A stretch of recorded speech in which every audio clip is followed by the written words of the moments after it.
পরীক্ষা ব্যবস্থা আবার ফিরছে গ্রেডিং পদ্ধতি আর ৩ ঘন্টার সময়সীমার যুগে। এসএসসি ও সমমান পর্যায়ে ফিরছে বিভাগ বিভাজনও।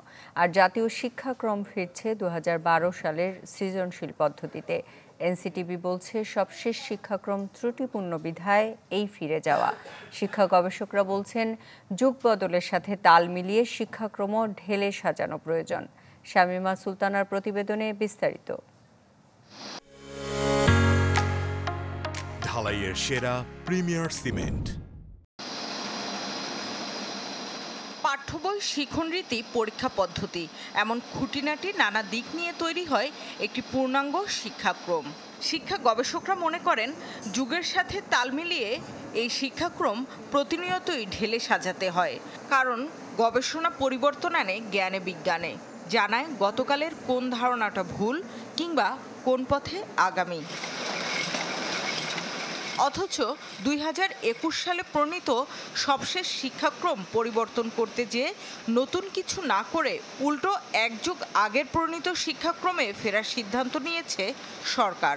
এনসিটিবি বলছে ২০২১-এর শিক্ষাক্রম ত্রুটিপূর্ণ বিধায় ফেরা হচ্ছে পুরনোতে, অর্থাৎ ২০১২-এর শিক্ষাক্রমে। যে কারিকুলামটি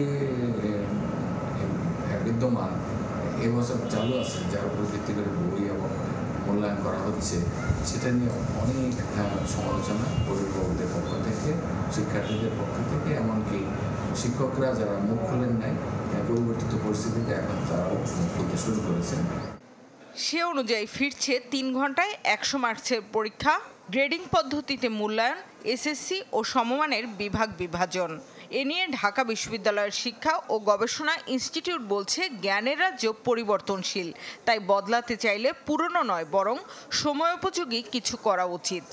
সার্বক্ষণিকভাবে যুগের প্রয়োজনে, মানুষের চাহিদার প্রয়োজনে এবং আমাদের ভবিষ্যৎ লক্ষ্য অর্জনের উদ্দেশ্যে এই শিক্ষাক্রম পরিবর্তন, পরিমার্জন, সংস্কার একটি চলমান প্রক্রিয়া হিসেবে দেখা উচিত।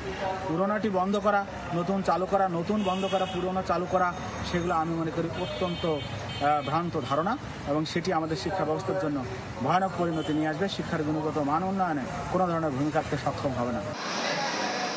তিনি বলেন, স্বাধীনতার এত বছর পরেও শিক্ষা দর্শনটাই ঠিক করতে না পারাটা দুঃখজনক। শামীমা সুলতানা, চ্যানেল 24, ঢাকা।